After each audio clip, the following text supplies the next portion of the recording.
베드로가 예수님께 질문을 던졌습니다. 그 질문은 용서의 횟수에 관한 질문이었습니다. 21절이 이렇게 되어 있죠. 그때에 베드로가 나와 이르되 주여, 형제가 내게 죄를 범하면 몇 번이나 용서하여 주리이까? 7번까지 하오리이까? 베드로는 이미 자신의 이 질문 속에 7번이라는 구체적인 횟수를 언급했습니다. 유대인들의 전통에는 3번을 용서하라, 그런 가르침이 있습니다. 우리처럼 그들도 완전한 숫자라고 생각하는 3을 좋아하죠. 우리 속담에도 참을인 자가 셋이면 살인도 피할 수 있다는 말이 있습니다.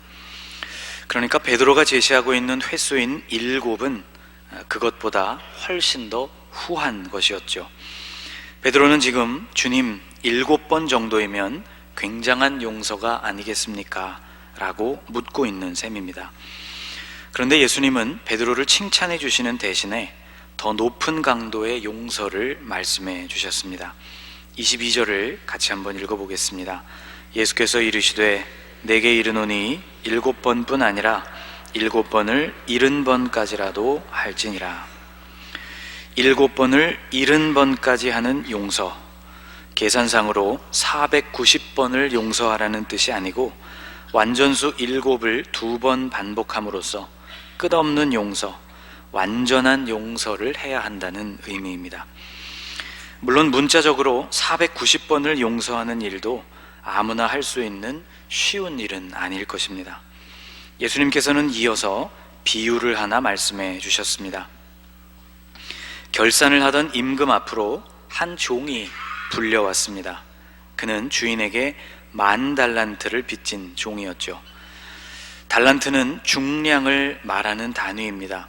이것이 화폐 단위로 사용될 때는 천문학적인 단위의 돈이 되죠.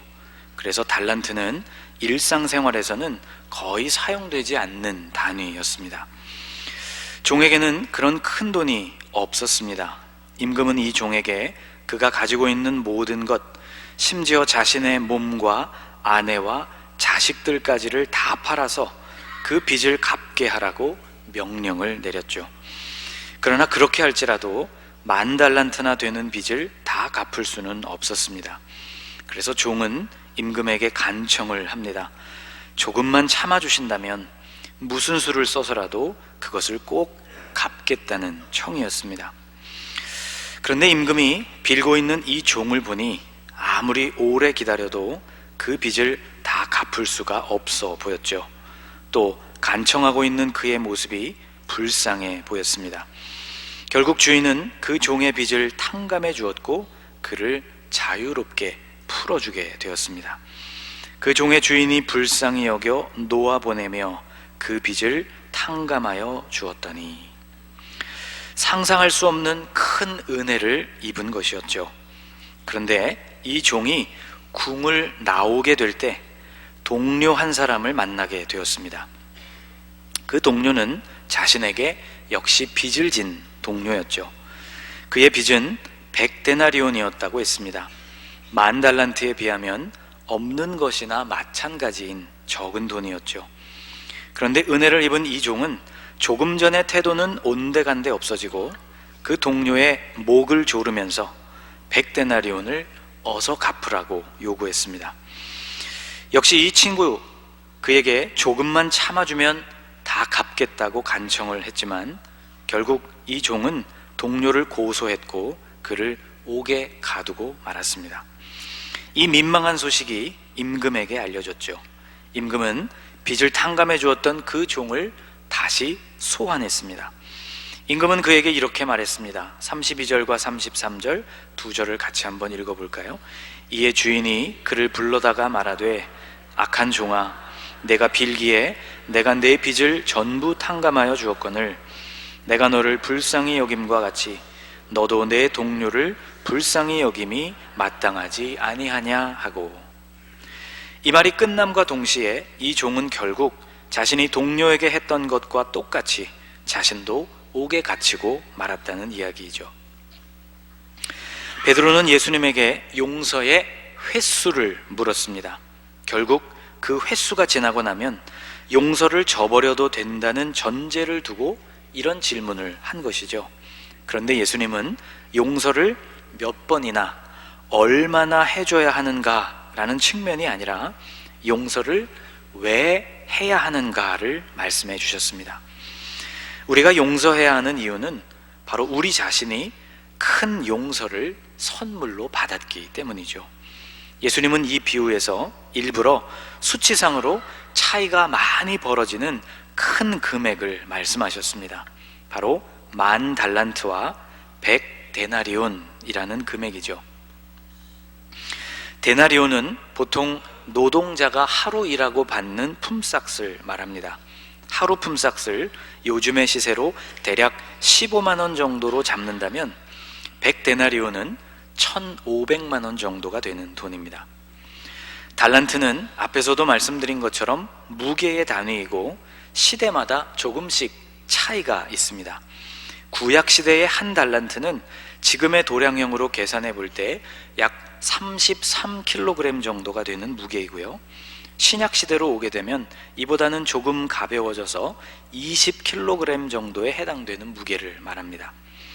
이 비유를 말씀하신 주님께서 신약 시대에 계셨으니 20kg으로 계산을 해보면 1만 달란트이면 20만 kg, 바꿔 말하면 220톤의 무게에 해당하는 그런 중량입니다. 달란트는 워낙 큰 단위여서 일상생활에서는 거의 사용되지 않는 단위였다고 여러분께 말씀드린 것을 기억해 보십시오. 자, 이 단위가 얼마나 큰 것인지를 여러분과 함께 살펴보고자 합니다. 220톤에 해당되는 이 무게가 어떤 금속의 무게인지가 오늘 본문에는 나와 있지를 않습니다. 그러나 흔히 달란트의 비유에 나오는 금이라고 그것을 가정해보고 한번 생각을 해보겠습니다. 신약시대의 금 시세는 지금과는 많이 달랐겠지만 이해를 위해서 오늘날의 시세로 한번 계산을 해보았습니다. 어제 기준으로 금 시세는 예전보다 더 많이 올라서 1g에 56,490원입니다. 그러면 1kg짜리 금괴가 약 5,600만 원 정도가 되는 것이죠. 금 10,000달란트, 즉 20만 킬로그램에 해당되는 금의 가치는 오늘의 돈으로 환산해 보면 11조 2,980억 원에 해당됩니다. 11조 2,980억 원. 여러분, 이것이 얼마나 되는 돈인지 아마 여러분과 저도 우리 중에 감이 오는 분들이 별로 없을 것이라고 생각이 됩니다. 저도 굉장히 궁금해졌습니다. 평생 만져볼 수 없는 큰 돈이긴 하지만 막연하게 11조라는 돈이 아니라 도대체 그것을 쌓아놓으면 얼마나 될까가 궁금해지기 시작했죠. 그렇게 해서 어제 오후 흥미로운 계산이 시작됐습니다. 5만원권 한 장의 크기는 가로가 15.4cm, 세로가 6.8cm 정도가 됩니다. 이 5만원권을 100장을 모아서 500만원을 만들면 그 두께가 1.1cm가 됩니다. 여러분이 산수 시간에 배운 것처럼 가로, 세로, 그리고 높이를 곱하면 부피가 되죠. 그래서 500만원의 부피를 따져보면 정확히 0.000115192 세제곱미터가 됩니다. 11조 2,980억 원이라는 돈의 부피로 이것을 환산하기 위해서 여기에 225만 9,600배를 곱하게 되면 그 부피가 260.2878432 세제곱미터가 됩니다. 머리가 복잡하시죠? 그런데 이렇게 계산을 해놓아도 그 부피가 얼마인지 잘 감이 오지 않습니다.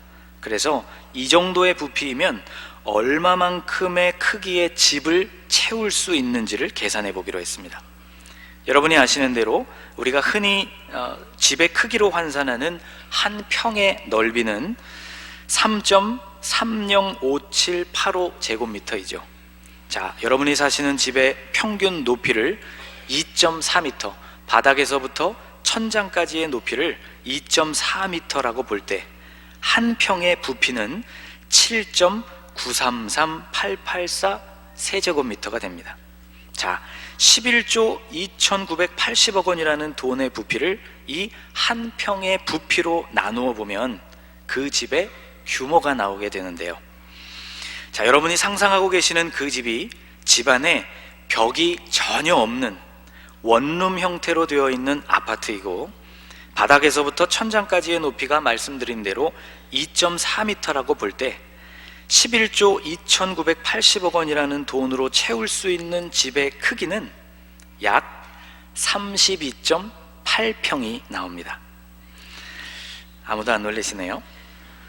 금 1만 달란트는 약 32.8평 아파트를 바닥에서부터 천장까지 5만 원권으로 빈틈없이 채울 수 있을 만큼의 돈이 된다는 것이죠. 놀라지 않으시는 것을 보니 아마 이 정도 돈은 여러분에게 별로 아무것도 아닌 것 같습니다. 자, 이런 종류의 계산을 제가 해본 지가 워낙 오래전이어서 계산을 맞게 한 것인지 확신이 없어서 수학을 전공하신 교우분께 검산을 의뢰했습니다. 맞다고 하시더라고요. 그러니 여러분, 이 계산이 아마 꽤 정확할 것입니다. 반면 100데나리온 1,500만 원에 해당되는 돈은 500원짜리의 묶음 3개에 불과하죠. 물론 이것은 비유입니다. 100데나리온이 그렇다고 아무것도 아니냐, 그런 의미로 말씀하시는 것이 아니죠. 1,500만 원도 적은 돈이 아니지만 11조 2천억이 넘는 돈 앞에서는 3발의 피가 되는 것입니다. 그래서 예수님은 이 비유에서 일부러 이렇게 큰 격차의 금액을 제시하신 것이죠. 그렇게 하신 이유가 있습니다. 첫째, 우리가 받아 누리고 있는 은혜가 매우 크고, 반면 우리가 베풀어야 할 은혜는 그리 크지 않다는 사실.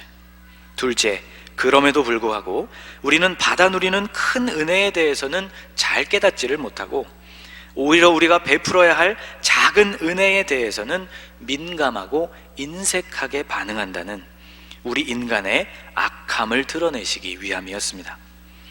예수님은 용서를 얼마나 해줘야 하는가라는 측면이 아니고 용서를 왜 해야 하는가를 말씀하셨다고 했죠. 여러분, 우리가 용서해야 하는 이유는 우리가 큰 용서를 선물로 받았기 때문입니다.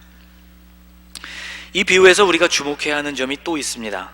임금에게 은혜를 입은 종과 동료를 옥에 가두는 이 종이 동일 인물이라는 점입니다. 여러분, 28절을 한번 같이 읽어볼까요? 그 종이 나가서 자기에게 100데나리온 빚진 동료 한 사람을 만나 붙들어 목을 잡고 이르되 빚을 갚으라 하매. 여기 등장하는 그 종이란 다름 아닌 임금에게 빚을 탕감받았던 바로 그 종을 의미합니다.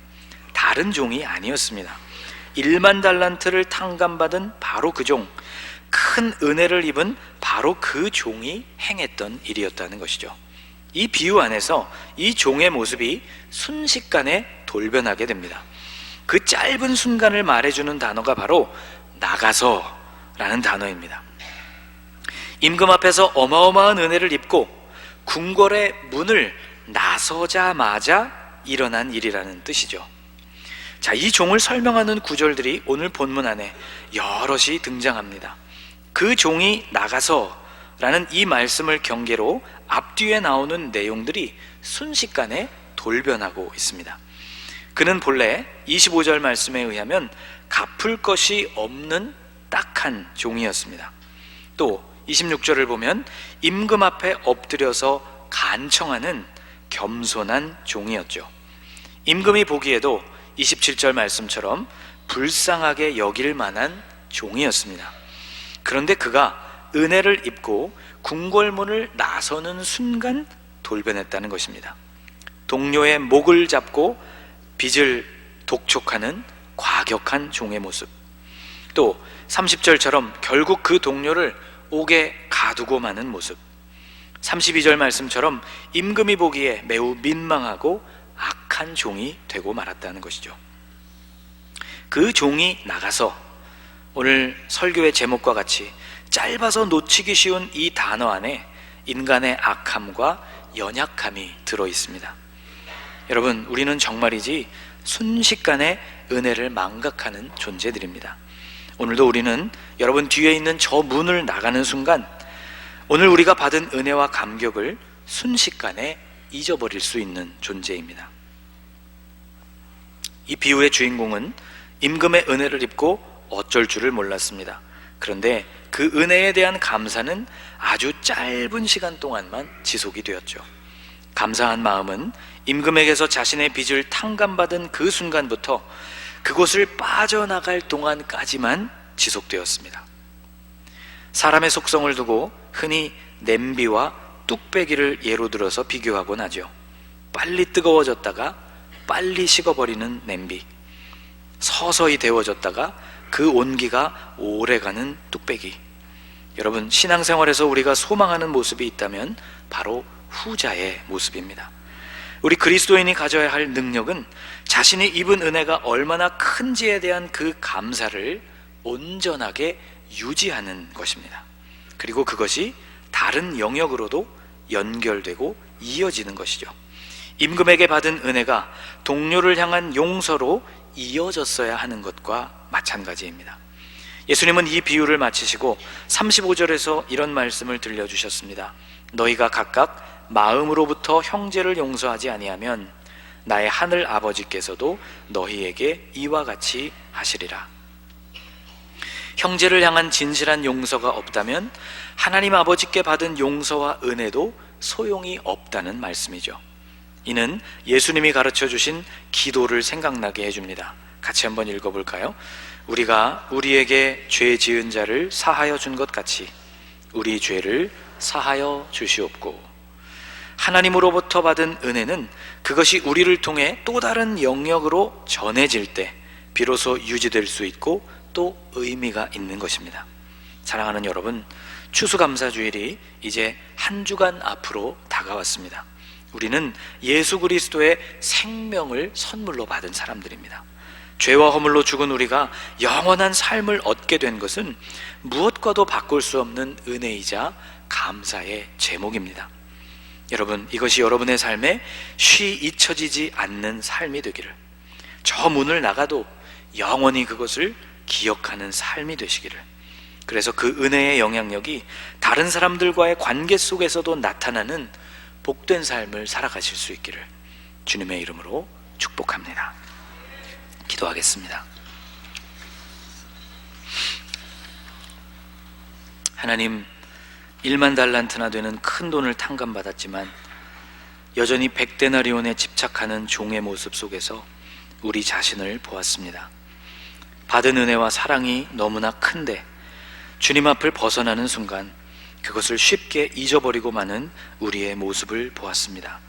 마음으로부터 형제를 용서하지 않는다면 하늘 아버지께서도 우리에게 그렇게 하실 것이라는 말씀, 우리에게 죄 지은 사람을 용서하는 것이 우리를 용서하시는 하나님의 은혜를 온전히 누리는 비결이라는 이 말씀을 우리의 마음 깊이 새기게 하옵소서. 하나님께 받은 은혜와 그에 대한 감격과 감사가 주님 앞에서뿐만이 아니라 우리의 삶의 다른 영역으로도 확장되는 은혜를 허락해 주옵소서. 추수감사주의를 기다리면서 하나님, 우리 안에 이와 같은 감사가 되살아나게 하옵소서. 예수님의 이름으로 기도하옵나이다. 아멘.